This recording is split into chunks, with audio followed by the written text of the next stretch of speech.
Princess Lirien had not spoken a single word in 3 years. She was 9 years old, with long silver hair and pale green eyes that looked at everything and showed nothing. She sat at her desk every morning with her hands folded neatly in her lap and her gaze fixed on the wall. Not angry. Not sad. Just still. Like a candle that had gone out but still stood perfectly straight in its holder. Her father, King Edric, had tried everything he could think of. The first tutor was an old elf who had taught noble children for over 100 years. He came with books and scrolls and a long list of lessons. He sat across from Lirien and spoke to her in a warm, patient voice. She looked at the wall. He tried again the next day, and the day after that. After 6 weeks, he went to the king and said, very quietly, that he did not know how to reach her. The king thanked him and let him go. The second tutor tried picture cards and colored stones. She spread them across the desk and asked Lirien to sort them by shape. Lirien did it. Perfectly and quickly, without a sound. But when the lesson ended, she placed every stone back exactly as it had been, as if nothing had happened at all. The tutor came back 3 more times and then stopped coming. The third tutor brought a small harp and played music for an hour. It was beautiful music, soft and slow. Lirien sat and listened. She did not tap her fingers or close her eyes or smile. She only sat. The tutor packed up her harp and walked out and did not return. The fourth was a healer, not a teacher. She used a gentle amber spell that was meant to find hidden pain and ease it. She sat with Lirien for a long time after the spell was done and said, very carefully, that the child was not cursed and was not broken. The silence was the girl's own. The healer said that pushing too hard would only make things worse. The king nodded and thanked her and stood alone in the corridor after she left, staring at nothing. Marin, his chief advisor, found him there. She was a tall woman with silver hair and a calm face. There is another specialist, she said. In the eastern city. He has worked with difficult cases before. Send for him, the king said, without much hope in his voice. Marin left. The king did not move for a while. Down the long corridor, behind the closed classroom door, Lirien sat alone at her desk. The lesson had ended. No one had come to take her back to her room yet. She was not waiting. She was simply there, the way a stone is simply in a field. That was when Edric came to clean. He was human, which made him a little unusual in the palace. Not unwelcome, just unusual. He had worked in Varenhal for 2 years. He swept floors, emptied cold hearths, wiped down stone windowsills, and carried away the small slow mess that big buildings always made. He was not remarkable in any way. He was not tall or short. He was not young but not old. He had brown hair with a little gray at the sides and he hummed while he worked, always quietly, just enough to fill the silence around him. He pushed open the classroom door with his bucket and stopped. Lirien was still sitting at the desk. He had not expected that. He stood in the doorway for a moment. She looked at him the way she looked at the wall, without expression, without moving. Sorry, he said, keeping his voice low. I'll come back later. He started to pull the door closed. Then he saw it. A small carved wooden horse on the floor beside her chair. It must have slipped off the desk. It was a plain little thing, pale wood, smooth from many years of small hands holding it. Edric stepped inside, picked up the horse carefully, and placed it on the corner of her desk where she could reach it easily. He did not say anything. He did not look at her face to see if she was grateful. He just put it down gently and turned to leave. He walked back into the corridor and pulled the door shut behind him. A few minutes later he realized he had left his bucket inside. He went back, opened the door quietly. The classroom was empty. But the horse was gone from the corner of the desk. It was in her hands. Edric picked up his bucket and left without a word, and he did not tell anyone what he had seen. The next morning was cold and grey, the kind of morning where the palace felt too large and too quiet. Edric arrived early, as he always did. He liked the palace before it woke up. The corridors were empty, the fires had not been lit yet, and the only sounds were his own footsteps and the soft scratch of his broom on the stone floor. He found it peaceful. Most people found silence uncomfortable. Edric had always gotten along with it just fine. He started in the long corridor outside the royal wing, the one with the tall narrow windows that let in thin strips of pale morning light. This corridor always had dust on it no matter how many times he swept. He did not mind. It gave him something to do. He swept slowly, moving the broom in long easy strokes, humming to himself under his breath. He was not thinking about anything in particular. He was not thinking about the princess or the failed tutors or the worried king. He was just sweeping. At some point he stopped and looked at his broom. The handle had a crack in it, running up one side. He had been meaning to replace it for a week but kept forgetting. He turned it over in his hands, looked at the crack, and then looked at the old dusting cloth tucked into his belt. It was a worn piece of linen, soft and faded, that he used for wiping down windowsills. He was not sure why he did what he did next. There was no real reason for it. He wrapped the cloth around the top of the broom handle and folded the corners in to make something like a round head. He had two small brown buttons in his coat pocket, kept there for fixing loose hems. He pressed them into the cloth where eyes might be. He held it up and looked at it. It was ugly. The eyes were uneven. The head was lopsided. It looked something like a very tired old man who had just received bad news. Edric felt this was funny, so he gave it a voice. "Good morning," he said, in a high creaky voice, holding the puppet up as if it were speaking to the empty corridor. "Another day of sweeping, is it? Wonderful. My absolute favorite." He moved the broom handle slightly so the puppet's head bobbed when it talked. "Do you know," the puppet said, in its creaky voice, "I have swept this corridor 400 times and it is still dirty. I begin to think the floor is doing it on purpose."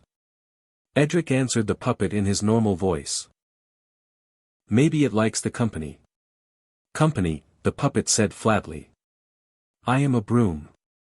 I do not need company. I need a new handle. This one has a crack in it and it is very uncomfortable, thank you for asking, which you did not." Edric laughed quietly at his own joke. He was completely alone in the corridor, or so he thought. He went back to sweeping, making the puppet grumble about dust and cold floors and the general unfairness of early mornings. He had no idea that the classroom door at the end of the corridor was open just a little. Not much. Just a thin crack, maybe 2 fingers wide. Enough for one pale green eye to see through. Lirien stood behind the door in her white morning dress, her silver hair loose around her shoulders. She had woken early and come to the classroom on her own, the way she sometimes did when she could not sleep. She liked the classroom when it was empty. It was the only time it did not feel like a place where people expected things from her. She had heard the humming first. Then the voice. Then the other voice, higher and strange. She had moved to the door slowly, carefully, and looked through the crack. She watched Edric move the cloth puppet along with the broom, making it bob and grumble. She watched him answer it in his own voice, completely unbothered by the fact that he was talking to a piece of linen wrapped around a stick. He was not putting on a show. He was not trying to be seen. He was just a man with a broken broom making himself laugh in an empty corridor at 7 in the morning. Something happened in Lirien's chest. It was small. It was very quiet. It was the kind of feeling that does not have a name but that you know when it arrives, because things feel very slightly different after it than they did before. She did not step out from behind the door. She was not ready for that. But she stayed and watched until Edric swept around the corner and disappeared, still humming, the puppet nodding along on the end of the broom handle. Then she went and sat at her desk. She did not look at the wall this time. She looked at the door. It started with a drawing of a horse. Edric found it on the floor just inside the supply closet door when he arrived for work the following morning. It was drawn on a small square of paper, torn carefully from the corner of a larger sheet. The horse was simple, just a few lines, but it was good. The legs were the right shape. The mane had little strokes in it like real hair. Whoever drew it had looked closely at a real horse before putting the pencil down. Edric picked it up and looked at it for a long time. He did not know for certain who had left it. But he had a feeling. He folded the paper carefully and put it in his coat pocket and went to work. The next morning there was another drawing. This one was of a puppet. It had button eyes and a lopsided head, just like the one he had made from the cloth and the broom handle. It was drawn with more detail than the horse. Whoever drew it had been watching closely. Edric stood in the closet doorway holding the drawing and felt something warm move through his chest. The third drawing came 2 days later. It was a small stick figure with one arm raised, as if it was waving. It was the simplest of the three, just a few lines, but something about it made Edric very still for a moment. A small figure, alone, with one hand up. He thought about that for the rest of the day. That evening, after his work was done and the palace was settling into its nighttime quiet, Edric sat in the supply closet with the door open for the light. He had a scrap of cloth, a little softer and cleaner than the first one. He had 2 buttons. He had a short straight stick from the woodpile by the east hearth. He made a puppet. He took more care with this one. He folded the cloth more neatly. He sewed the buttons on with a needle and thread instead of just pressing them in. He found a thin piece of ribbon in the back of a shelf, left over from some decoration, and tied it around the puppet's neck like a small scarf. When he was done, he held it up. It was still simple. It was still a little lopsided. But it looked like it had been made with care, which it had. He found a scrap of paper and wrote a short note in plain letters. It said, "This one needs a friend." He folded the note and held it with the puppet and walked quietly down the corridor to the door of the princess's room. He had never been to that part of the palace before. The carpet was thick and the walls had silver patterns on them. He felt very ordinary standing there. He set the puppet down gently against the base of the door with the note tucked under its ribbon scarf. Then he walked away. He did not sleep well that night. He was not sure why he had done it. He was just a cleaner. She was a princess. He told himself it was a small and harmless thing and tried to believe it. The next morning he opened the supply closet door and stopped. His own cloth puppet, the first one, the ugly one with the uneven button eyes, was sitting on the floor just outside the closet.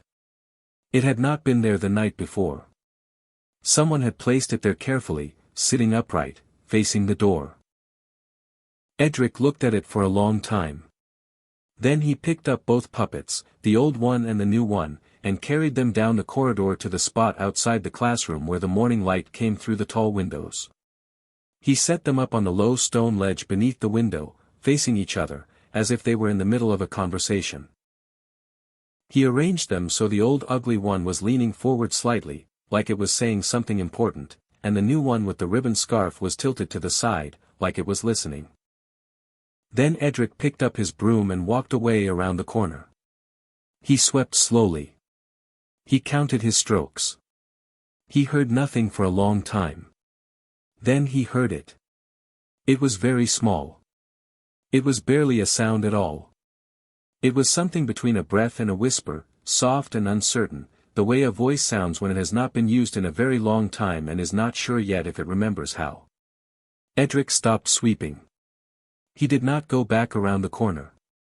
He did not look. He just stood very still in the corridor and listened, and the small sound came again, a little steadier this time. He closed his eyes. He stayed where he was, and he let her have that moment entirely for herself. It was Marin who noticed first. She was walking the corridor early one morning when she saw the two puppets sitting on the stone ledge beneath the window. She stopped and looked at them. She looked at the classroom door nearby. She stood very still for a moment, the way people do when they are putting pieces together in their minds. By afternoon she had asked 3 servants what they knew. By evening she had a clear enough picture. She went to the king before dinner and told him quietly that the human cleaner had been leaving things outside the princess's door and setting up little scenes in the corridor, and that the princess had been watching him and possibly responding in small ways. The king listened without speaking. When Marin finished he asked her one question. "Has Lirien been harmed in any way?" Marin said no.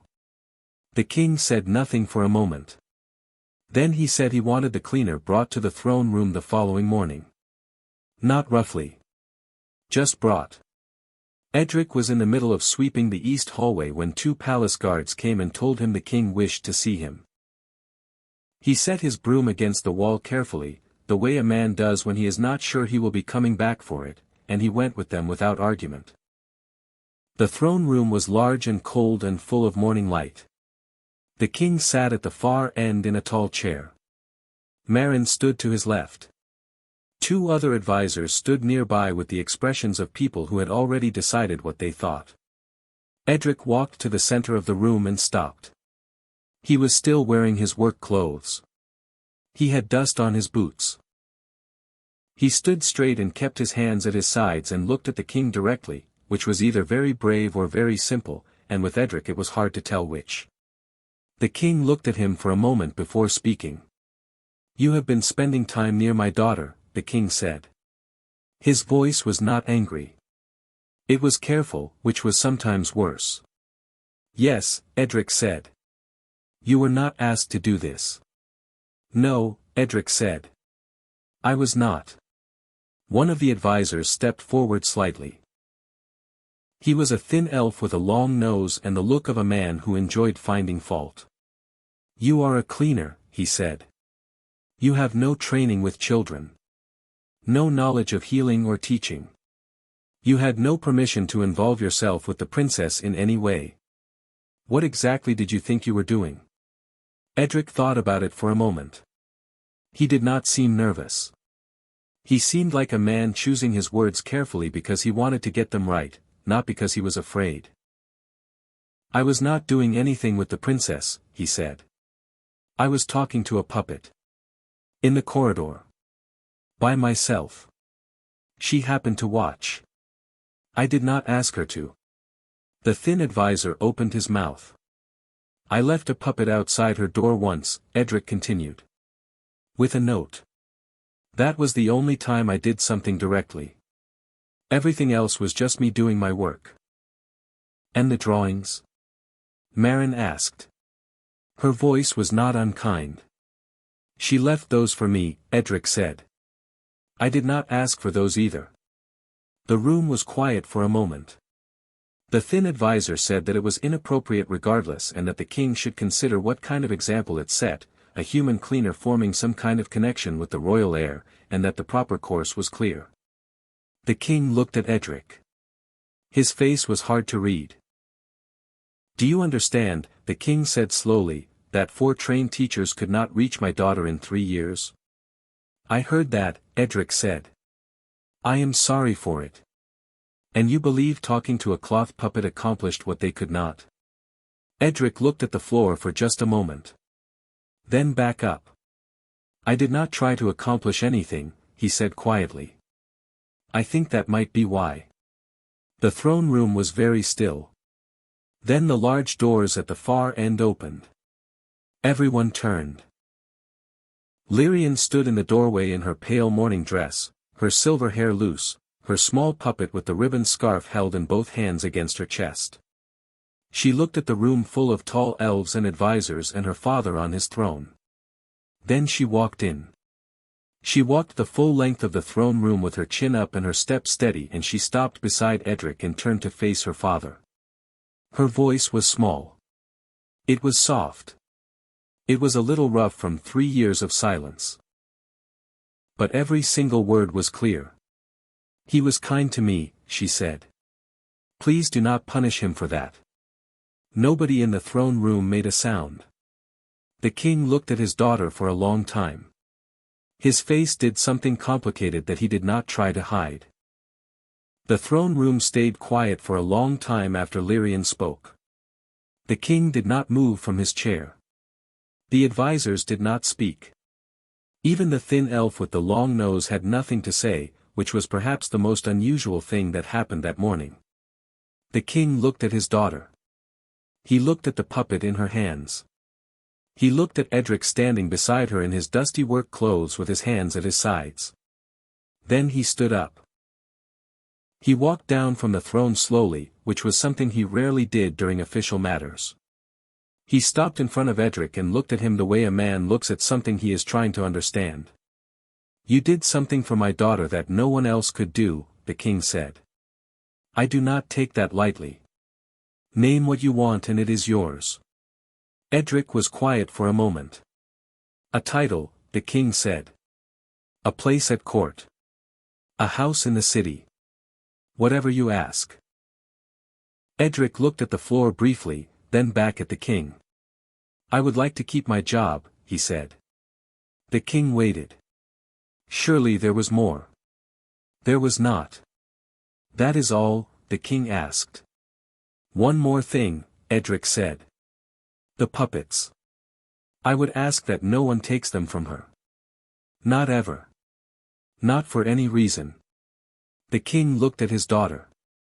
Lirien was holding the puppet a little tighter now, watching her father with careful eyes. The king nodded once. "Done," he said.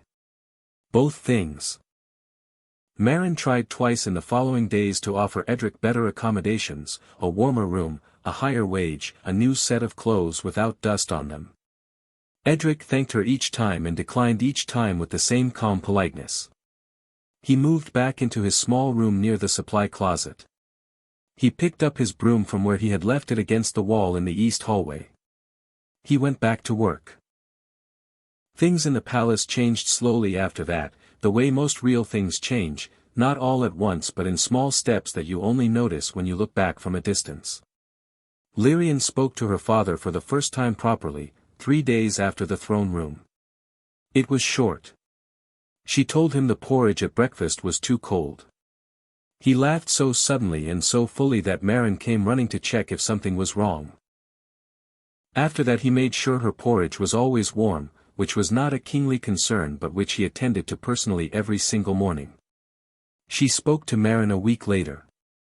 Just a few words, a question about the silver patterns on the corridor walls, what they meant and who had put them there. Marin sat down on the spot and answered at length and did not hurry away afterward. The new tutor, the specialist from the eastern city, arrived during this time and was given a single session with Lirien. He came out looking shaken and told the king the girl was remarkably sharp and that he was not sure she needed much teaching at all, only time and patience. The king sent him home with full payment and did not replace him. Lirien began to find her own way to words. Slowly, unevenly, like someone learning to walk again after a long illness. Some days she said very little. Some days she surprised everyone. But she was moving, and that was everything. Through all of it, Edric swept his floors and emptied his hearths and hummed his quiet songs. He did not seek Lirien out. He did not check on her progress or ask anyone how she was doing. He simply did his work and trusted that things were going the way they needed to go. Then one afternoon, about 3 weeks after the throne room, he was sweeping the long corridor outside the royal wing. The light was low and golden, the way it got in the late afternoon when the sun came through the tall windows at a long angle and turned everything warm. He heard small footsteps behind him. He did not turn around. He kept sweeping. Lirien sat down on the floor against the wall, her puppet in her lap. She sat the way children sit when they are completely comfortable somewhere, cross-legged and straight-backed and entirely at ease. Edric swept. She watched. After a little while she said, "Does your broom have a name?" Edric considered this seriously. "Gerald," he said. Lirien looked at the broom. "He looks tired." He is very tired, Edric agreed. He has been working here for 2 years and no one ever asks how he is doing. Lirien was quiet for a moment. Then she said, not to the puppet, not to Gerald the broom, but directly to Edric, in a voice that was still small but very steady, "How are you doing?" Edric stopped sweeping. He looked at her. She looked back at him with her pale green eyes, calm and clear and present in a way they had not been before. "Better," he said honestly. "Much better, thank you." She nodded as if that was the right answer and looked back down at her puppet. They stayed like that together in the warm afternoon light, the cleaner and the princess, while Gerald the broom leaned against the wall and rested, and the palace went quietly on around them.